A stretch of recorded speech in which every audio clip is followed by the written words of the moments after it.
police come over to this group that's, right? They're not well-dressed guys, right? I mean, they're in fight clothes. He's got a hood up and everything else, like he's sneaking around because he was going to the front door. He didn't want the audience to get him, so he looks like a crook.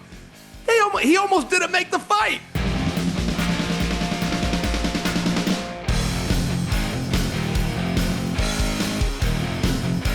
What's happening, guys? Welcome to another episode of Good Guy, Bad Guy. I'm the bad guy. That's the good guy, Daniel Cormier, DC. What's happening, buddy? Chill. Oh, I'm tired. You wouldn't believe what happened to me last night, Chill. I'm tired, man. Wait, I want to hear about last night. What'd you get into? It's bad. So I'm pretty sure in your house, in your laundry room, there's that random sink. You know that random sink that's in the laundry room where, like, I don't know what you're supposed to do with it. One, I've never used it. It turns into storage almost, right? Where you get your old towels before they go into the washing machine. They kind of sit in that sink, so they're out the way. Last night, someone in my house hit the sink faucet. Chael, hit the sink faucet as we're going to bed. And there were clothes in it to clog it. There were towels before they went into the wash in the sink. So it clogs it. Chael, water everywhere. I get woke up at 2:30 in the morning. I mean, my living room is a swamp, Chael. The carpet is covered in water. I mean, it's going from the laundry room all the way into the middle of the living room. Now I am shoving water out of one of those squeegee things into my backyard. We removed the carpet. I was up for an hour and a half shoveling water out of my living room because someone hit the water in the sink. And what's that sink for? Do you use that sink? All right. For 14 years, I was a plumber's assistant. And yeah, I actually know a lot about that sink. That's back from the 1950s, but it's a nice deep sink. And the one thing you'll notice is different about it, it doesn't have an ability to drain. In your bathroom sink, there'll be a little hole, so if it gets full enough, it'll start draining. That is a soak tub. That is what you're supposed to put your clothes in if you get a grass stain or you got a white shirt and you spill some coffee in it. So that it's meant to retain water. But yes, if you put that in, it's going to fill, it's going to come out. Let me ask you a question. Do you have a shop vac in the house? I do. So last night, my kickboxing coach has been staying in my studio. He goes, "You have the shop vac?"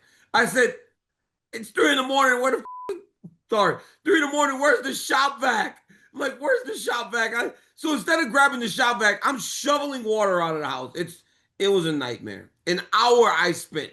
Okay, and wait, and have we found the culprit yet? I imagine nobody's going to cop to this. Do you happen to have a cat by any chance? Nobody. I don't have a cat. All right, so one of the kids or the kickboxing coach turn the sink. I got it. I'm sorry that happened to you. That is awful, Jill. But yeah, I didn't know what that sink was for. Who had a worse weekend, you or Joaquin Buckley? It was hard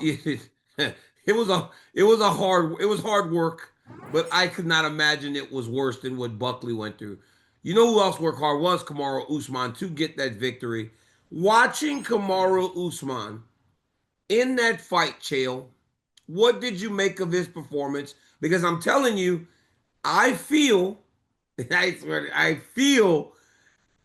his energy all week. There was some nervousness. We'll get into that. But I feel like after talking to us, when you were kind of talking game plan with him, it seemed like when he went in there, that dude wrestled a lot, Chael, and went back to a game plan that honestly, if you were building it, if you watched Joaquin Buckley recently, you would have said, well, the moments Kobe was safest and he was doing the best was when I was taking him down, and you apply that because you have that same skill set. Daniel, I have a professional side where I could not put enough heaping amounts of praise on Kamaru Usman, but I have a personal side where I got to tell Kamaru, who watches our show, stop being so hard. He's got to stop being so hard on himself. He's talking about this monkey on his back and what he's going to do in the division, and nobody wants to fight him. Kamaru's a star. He's selling out arenas in non-pay-per-views. There's a reason that they turn to him. Now, history says he's going to lose that fight. He's taking on a younger, stronger animal who, by the way, has been more active. When Kamaru sits out, not to mention in different weight classes, he doesn't know where he's going to go for a little bit. He comes back to 170 after he gets talked into it. They bring him in against Buckley in basically Buckley's hometown. Everything was against Kamaru, and for him to operate that efficiently. And it was very technical, by the way. Like when Khabib would get guys down, Khabib would always entangle their legs. And Khabib kind of innovated that in our sport. We'd never really seen some of these lockdowns and traps that Khabib would do to keep a guy down. Kamaru Usman did the same thing, but he did it with head position.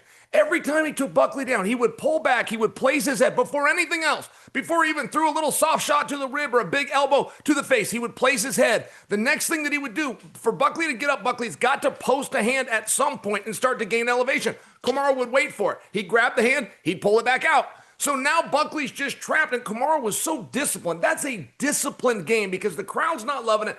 The ref's giving you a hard time. You want to stay there. You can't do it if you're not passing or doing damage. But Kamaru found a way, and he found it for 25 minutes. I thought he looked awesome. He just smothered him. And when he couldn't get to his wrist, he would hook him underneath his knees and then lift him off the cage. Chael, recently, you were very good at this. Randy was very good at this. You guys are very good at smashing guys against the side of the octagon from the top. We were taught, as the fight game got later, don't put them there because then they use the fence to get up. Usman employed that strategy where he put him against the fence and he smothered him there. And that's such a hard thing to do because, again, like you said, you catch the wrist, you keep height and elevation, all those things that you guys were so good at, he did that same type of game plan and he did it so effectively. And Joaquin Buckley is so dangerous. And I don't care who you are, Chael. You know that you have to go to hell and back to get those 2 victories over Colby Covington. You know that you emptied the gas tank when you were younger, when you were fresher, when you were the champion to get those victories. And you watch that guy beat him and get a referee to step in and go, you cut so bad, fight's over. You have to feel that going into the octagon. Man. Kamaru kept using an expression in his post-fight interview, and he kept saying, I had to get the monkey off my back, and he went back to that expression a few times. Let me just explain that for anybody that didn't know what he was talking about. I worked with Kamaru a couple of years ago. We're in the van riding to the arena to call an event called Eagle FC for Khabib, and Kamaru shared something with me, and I reached out to him and I said, hey man, can I tell that story? What you told me in the van in Florida, can I share that with the world? And he said yes, and when he told me, and I was surprised to hear it, he's greatly affected by what others say. And it can go both ways. He can be built up with a pat on the back. A couple of nice interviews, a couple nice statements can really lift his confidence. But if he goes on social media and people are bringing him down, they're telling him he's too old, they're telling him he's the underdog, they're telling him he's going to get knocked out, that also greatly affects him. So knowing that and being armed with that information and then seeing him overcome, this was one of his most dominant performances. I mean, it truly was. He shut down in the 5th round, but that was strategic and it was wise. He also made floating around and moving and eating up a little clock. He made it look cool. Like his footwork worked. He was staying in range. He took some shots. He gave some shots. He did what he needed to do. I just thought he looked awesome. I mean, he truly looked like a world title contender. And I don't know if that's where we go from here. We tend to do that every time somebody fights. His next fight should be for the title. But gall darn, Daniel, I'm not sure he shouldn't be considered for the title. Yeah, he should be in the conversation after that fight. It's hard not to lose confidence. It don't matter who you are. When you lose your belt, you lose the rematch, then you lose to a young guy that they get you to fight on 10 days, up a weight class, because that young guy is the new hot thing. For Kamaru to do what he did was special to watch as a friend of his. Now, he was very emotional, Chael. Very emotional. You could see in the middle of the octagon after the fight, lip was quivering. He looked like he wanted to cry. Kamaru Usman's a very private guy. That is how he lives his life. Personally, things aren't great at times, especially right now, for my brother. He even said it in the octagon, my daughter's not here. And then he stopped himself. That's as far as he went. He's got some things going on in his life right now where it's not all great. Kamaru did have a new baby recently, which is one of the best things that he could ever have had. But he was very emotional, and you could see the win, the personal. How cool is it to see a guy that's accomplished so much look and visually just be so affected by the win, and to see that it means that much to him still? It was incredible, Daniel, and I didn't fully understand it. Like where I'm sitting, when I look at Kamaru Usman, that's the guy that did everything I dreamed of doing. That is the only guy that you could argue had a better career at middleweight, or welterweight rather, than George St. Pierre, and not get laughed out of the room. I don't know that you'll win that argument, but you could make it. I mean, I'm just sharing. The guy's done everything, and now he's 38 years old. Before he ever got to the UFC, he was an aspiring Olympian. Before he did that, he was the national wrestling champion. Like, I don't know if Kamaru's fully gotten his credit. He won the Ultimate Fighter, which is the toughest tournament in sports. There's so many things that he's done that's so great, but trying to reclimb a mountain that you've already been to the top of at 38 years old. And Daniel, what about all these rumors? We're hearing all this stuff out of camps that he doesn't have any knees anymore. Yeah, we heard a story that when he walks down the street, one foot has to go up on the curb and the other on the street. It's the only way that he could get around. These were from great sources. What was with all of that? He wasn't slowed down a bit. He's the one pushing the pace. He came across to Buckley. He's the one that stood in the fire. If not in the fire, you can't change elevation to get to the legs and get to the body. I mean, Kamaru did everything right, and it wasn't the world's best performance. I mean, I don't think he owes anybody an apology, but not for nothing. I believe what he was saying, that he had some pressure on his back. It's the whole reason he brought Francis Ngannou with him. He gets a strength. He admires Francis, but he needed that. He needed somebody with him because of some of the stuff going on in his personal life. And when he was holding back tears, it angered me in some ways. It angered me that he is being so hard on himself. There has to be a limit, and there has to be a time when you tell yourself, good job. Yeah. Hey, guy, when I saw Francis, Big Francis. Like, I hadn't seen Francis in a minute. I got excited when I saw Francis, man. Francis still carries that aura about him a little bit where that's a bad dude, man. Big old African dude. Looked like he weighed about 300 pounds now. He's strong and fast. And then he can wrestle. When he took Cyril Gane down now, I had to come. I said, oh, my God. If he learned to wrestle, everybody's in trouble. But this is about Kamaru Usman. It was great to watch him have that level of success. And, hey, bro, we all walk away from sport with injuries. And Kamaru does have issues with his knees. We have talked about that in years. But that's not why he walks the way he walks. And that's not why people make fun of stuff that's so bad. You're not supposed to make fun of people for their injuries. Chill, you don't get out of wrestling your whole life without injuries. For sure. Our backs, your hip, everybody's neck. Like, you don't wrestle your whole life and walk away clean. Like, my back is as bad as anything I've ever dealt with. But we get through it. I mean, Ben Askren, our friend who's going through what he's going through, he had hip replacement. He's like 40 years old. Like, wrestling's hard. And it's a hard life that we put ourselves through. So, yeah, there's going to be some injuries.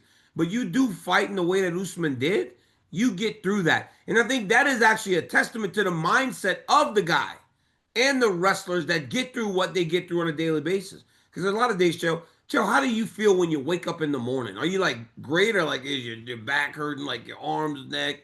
It's horrible. I don't want Brittany to see me as I get up to walk to the bathroom. I don't want her to see me because I'm crunched over in this weird position. It takes me a little bit. Now I can move around a little bit, but yeah. I know exactly what you mean, man. You pay a price. You pay a price, boy, but boy, it's the best sport in the world. I swear to God, I would not change it for nothing. But Usman got it done.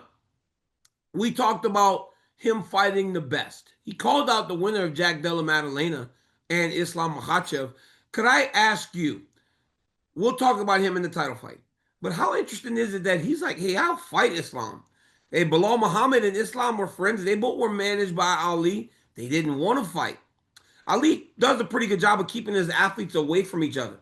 But Usman openly goes, I want to fight Islam if he wins. Like, is that surprising to you? No, and I'll tell you what, it was the right thing to do. Usman needed to take that stance publicly because that's his weight class. Islam's the one that came to his weight class. Islam is the one that finagled the line to get a shot at what Usman wants. I mean, it was very important to me as a viewer to know that he's not sidestepping. I mean, that's the first step. When you start making concessions and you start letting guys step in front, you want to call it a friendship or anything else you want to say. If you avoid a fight, you avoided a fight. And I was very proud of him. I was very proud that he did not take that stance.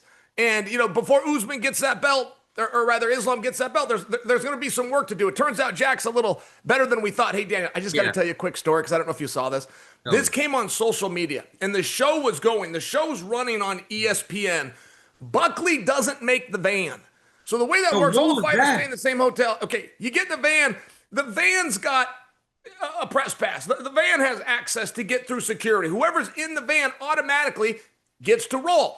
He doesn't make the van, so he's got to get himself to the venue. Well, he gets himself to the venue. He can't get down below backstage where the van goes. So you see this, him and his team walk to the front door. They don't have tickets. They don't have the little fancy wristband. He's got nothing. They stop him. The police come over to this group that's right. They're not well-dressed guys, right? I mean, they're in fight clothes. He's got a hood up and everything else, like he's sneaking around because he was going to the front door. He didn't want the audience to get him, so he looks like a crook. He almost didn't make the fight. The show was going on, and he was not yet in the venue. I just thought for a piece of theater that came out on social media, that tickled me a little bit. Well, Buckley did a lot of things right over the course of that week. He really did. Like, he did a lot of things right. He went and shadow boxed in the middle of like the city on fight day. Remember that? Yep. He's now doing that thing, right? He had a party in the morning, a pool party in the morning. He fought Vicente Luque. He went and shadow boxed in the middle of town on Saturday. People were all like into it, videoing him. I'm the champ. He's like trying to be like Muhammad Ali, which is cool, right? When you bring eyes and you make people take notice. He did a lot of things right, but yes, I saw that. And then the security guard's like, we can't let you out there.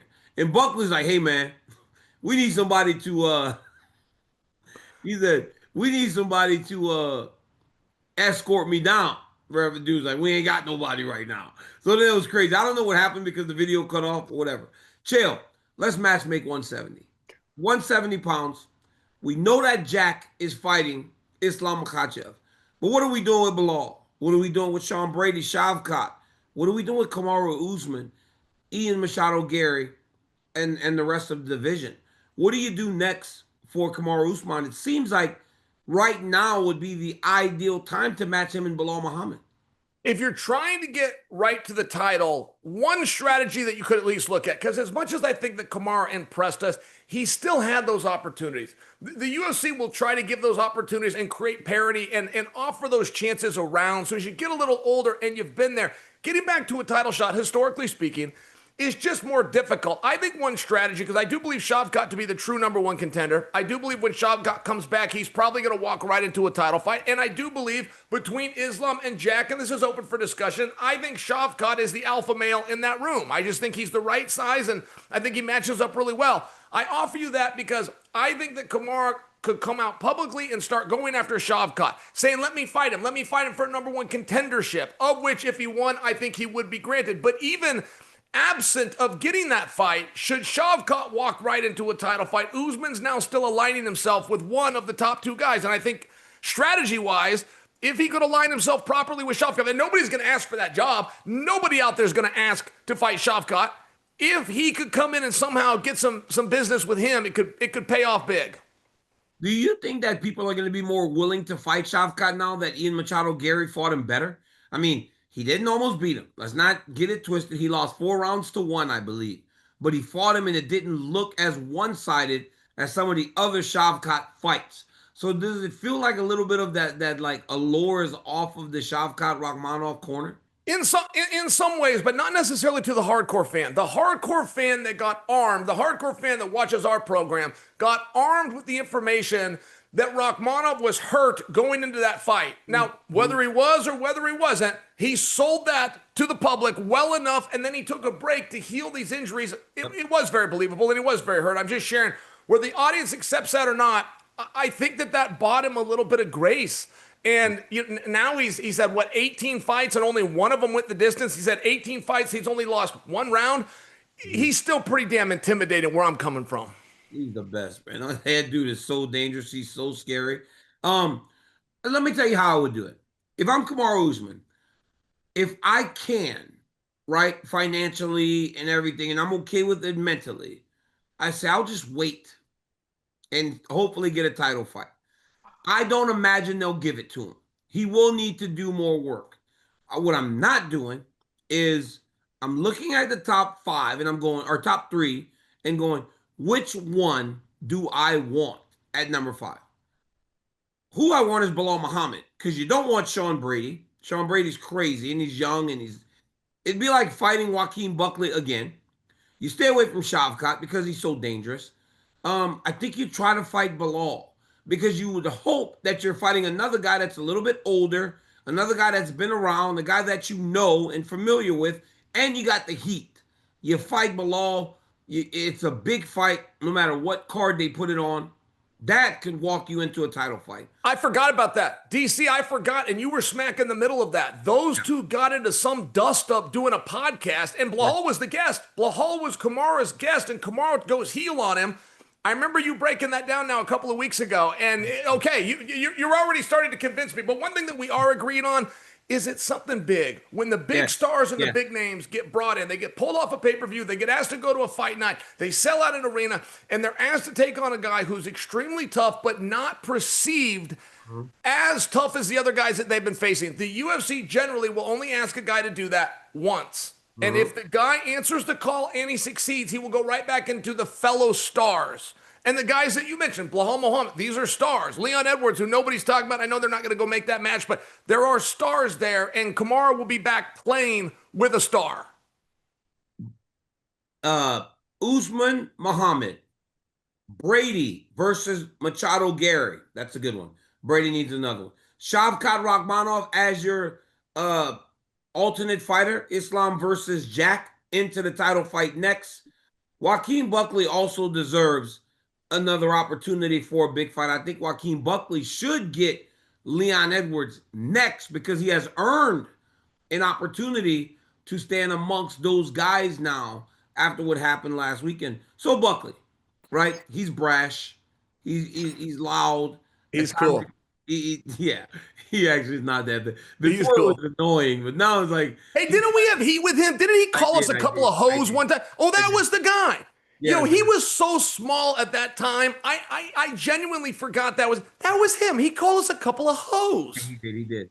And it was annoying. But now it's like he seems to be doing the right things. And guess what, Chael? He can fight a lot.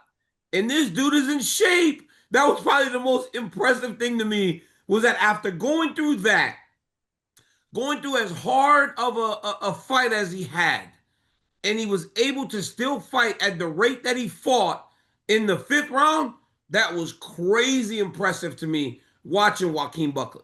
He tried to win that fight. He never conceded. He tried to win that fight. Dominic Cruz, one of the great minds and voices of this sport, put his eyes on Joaquin, and he diagnosed him pretty quickly, and he said, he has not been training in the gym for being on bottom. Now, you might look at that and say, how could that be? Well, let me tell you about my time with Randy Couture. Randy Couture was a champion of the world, and we never put him down and then started. We never made him go down, and we jumped on top and then said, go. We would spar from our feet. And he would go world title fight after world title fight, never practicing the down position because we couldn't put him there. And he ended up there one time with Josh Barnett. He never got up. Josh took his belt away. He comes back. He ends up in that spot one time with Rico Rodriguez. He couldn't get up. Rico took his belt away. Now, we learned from that. The sport was still forming, and we started putting him down in practice, and it never became a problem from that point forward. But I do think Dominic's right. I don't think Buckley considered that he was going to be down, that he was going to begin to be down that often. He was going to be down that quickly. It's hard to take a guy down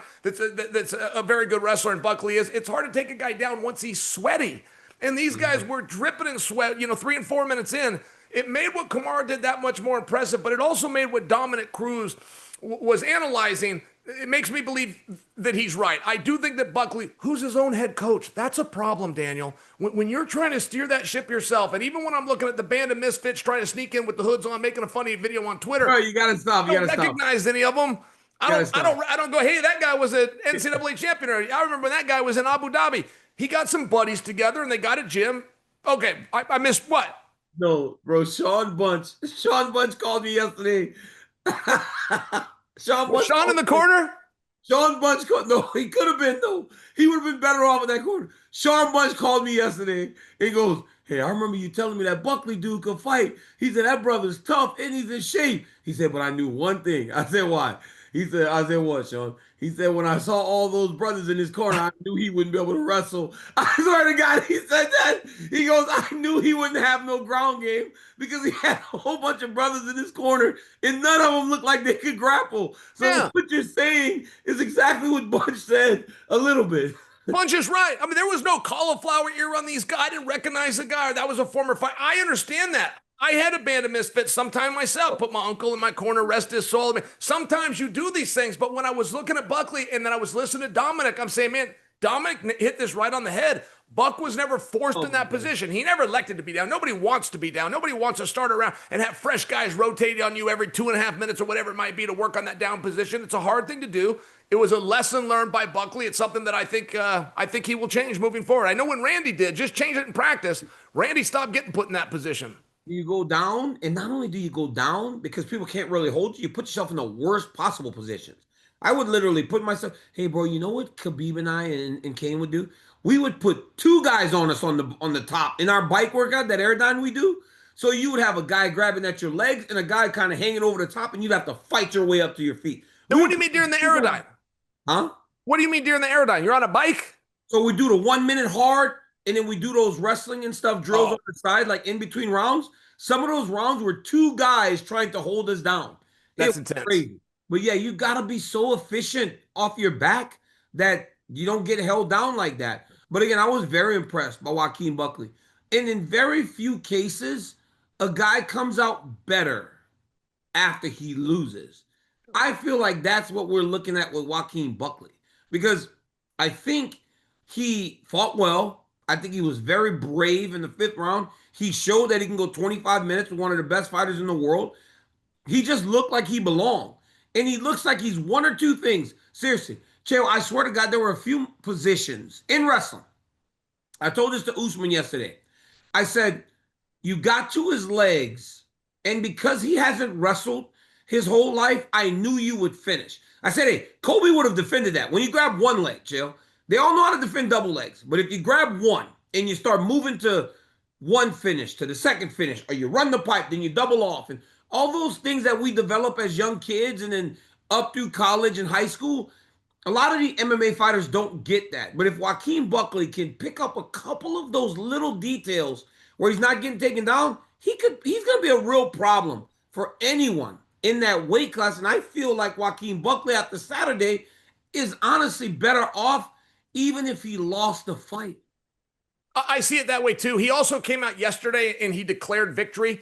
Now, he didn't say like the judges got it wrong. He said, I sold out this arena. This is my town. I got the larger reception. Go check my numbers on social media. They're the biggest I've ever had, which are verifiable and are true. He talked about that I was in there with one of my heroes. I was in there with an all-time great. I went 25 minutes with the guy that George Masvidal couldn't win a round against. He brought George into it a couple of times, and I went in there all 5 rounds with the guy that George couldn't go 7 minutes with. I mean, there was some things that Buckley said, even acknowledging that he got the silver medal, that did make me look at it different. And this has happened before. I mean, I was in the arena the night that Anderson Silva beat Nick Diaz for 25 straight minutes. Nick grabbed the microphone and said, I thought I won every round. And I swear to God, I thought he won every, like, I had forgot what I just saw. There is something about that, right? There's something about the guy that goes on social media from the hotel room. He wants to thank all his fans and his sponsors, and God, he'll be back. I'm just sorry, everybody, and it's God's will, and I'll be back next time. You know, and you use it instead of Ambien to go to sleep. It's painfully boring and dull. And for Joaquin Buckley to come out and declare victory because he gained more and he learned more,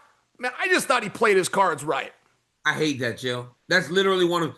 Normally, watching a guy go to social media, everything's okay, drives me nuts. But you're right. Joaquin Buckley this weekend, it didn't bother me as much as most. I got to be honest. Like, sometimes it's too fast. I love Yanni Diakomahalis, but I thought he went too fast. I mean, sure. You too fast. You got beat by a high school kid. You don't go to the internet to try to make yourself feel better. I don't like it. I just don't like it. Chael, the greatest compliment we can get is from our peers. So when you and I were fighting still, and you would say, well, Daniel, that was a great job. I'd go meet you in Fox, and you'd be like, last weekend, dude, you put on a hell of a performance, and you look great, and you're the champ. Congratulations. Nothing felt better to me because you or Dominic or Kenny or all those guys that did that job with us understand what it takes to put on that level of a performance. So the fans, Kamaru Usman said to you, he does listen. But while their opinion matters, they don't matter as much as your peers. Jon Jones can take the fans abusing him. Jon Jones can take the former athlete abusing him about him not wanting to defend that championship. It feels different when your peers are starting to speak on it now. And not only your peers, current champions also. Alexander Volkanovski had something to say about Jon Jones this week, and he said, you either fight or you retire. What did you make of that? Well, I actually had not heard that quote until you just said it, but that's very powerful. I mean, you're right. It does matter who the statements come from. Some people have to earn the right to an opinion. And with the level of credentials that Jon Jones has, it would probably take a current fighter or even a world champion. I think that's tremendous. Not to mention, Volk is really just speaking for himself. He's putting himself in that spot. He's telling us what he would do. And I admire that. And I also believe him. I mean, you want to talk about Volk specifically? Volk has not gone to a press conference after a fight in 4 years where the only thing that he asked for is that they turn him around quickly. Sometimes they did. Sometimes it was short notice. He wasn't bluffing. He took those fights anytime that they could do it. That's the real competitor inside. And I do worry that that piece of Jon Jones, I mean, that's a flame. And that flame can go both ways. That can, you can get the height of motivation and it can also go out. And I do worry with Jon's apprehensiveness that maybe that flame is going out. And if he thinks like someday he can kick it back on and restart it, I will just tell you as a retired athlete, it doesn't work that way. When it goes, it just doesn't come back. Because you don't just lose the ability to want to fight. It's also the lifestyle and the preparation. You don't want to be up at 5 a.m. anymore on that hill. You don't want to be eating that food your nutritionist is telling you. You want to be going to bed. I mean, it's just, there's a lot of things that go into it that the fight represent. And when it goes out, that day you don't want to run anymore. You stop running that day. You'll tell yourself your knee hurts or you tell your coach, and I can't, whatever it is, but you will stop and your career will be different for it. So many people ask me, keep doing it, you're doing it too early. I said, dude, I just know. Like, you just know. Like, this is over, man. Like, and if Jon knows that it's over, let it be over. You know, he's allowing himself to be judged, and a lot of it's unfairly. Like, he's done so much in this sport that if he walked away, sure, some are going to say, oh, you ran from Tom Aspinall. But in very short time, people would just forget and just remember all those performances he had inside the octagon. Chill. If anyone should know how easily people forgive and forget in mixed martial arts, it's Jon Jones, because some of the things that he's gone through over the course of his career, he could get through this too if he doesn't want to fight. Volk said he has a responsibility, though, to fight. And you do feel that as a champion. You feel, I'm responsible for moving this sport forward because I'm the one holding this belt. I'm responsible for moving this sport forward because I'm Chael Sonnen and I'm a star. I know that when I get in that octagon, the eyeballs tune in. I know that I can cause something. When you lost your fight and then you have to fight Brian Stann, you immediately goes, I know that I can make magic here and move my way into a championship opportunity. That's what I'm going to do. You owe it to the fight game. You owe it to the UFC. You owe it to the fans to get in there and fight. If you want to. If you don't want to fight, don't fight. Doesn't matter. It doesn't matter what I say. Doesn't matter what you say, fans say. It don't matter. You fight if you want to, if you can. If you can't and you don't want to, don't do it. Dude's rich. He's got a lot of money, Chael. He's going to make more money. But what does it matter at this point? I agree with Volk. He's got a responsibility to either fight or give it up, give the belt up, and just give up the sport, and that's fine. George St. Pierre. George St. Pierre went to Madison Square Garden and won a world championship over Michael Bisping in, I believe, 2017. 8 days later, George gave the belt back, and he took heat for it. That was wrong. George should have been praised for it. If George in his heart knew, I'm not coming back, he could have sat on that belt for a year. He could have kept sponsors coming in, which, by the way, your contract with your sponsors, and he had big ones at that time, Under Armour, Gatorade, they change if you're a champion versus you're not. So when he gave that belt back, he gave back hundreds of thousands of dollars, but he didn't want to hold up the locker room. He knew in his own heart and mind, I'm not coming back. I'm not taking the fight with Yoel Romero. So you guys that are still here, get on with it. George should have been praised for that. And I think when we make the comparison of these two, Jon Jones holding up a division, George St. Pierre taking 1 week to come to the same decision, which is I'm not going to do it. I think we do need to change the way we look at the way George did it, and I do think that Jon deserves a little bit of criticism here. And especially that now George, once again, is universally loved. Yep. Anything he touches is still gold because he did everything right. He did it all right. People just forget. So, all right, Chael. Well, hey, I got wrestling camp this week. Time for me to go get what I got. I got 150 kids in Gilroy this week doing some wrestling, so I got to get to work. For the best guy, Chael Sonnen, I'm the good guy, Daniel Cormier. Until next time, peace.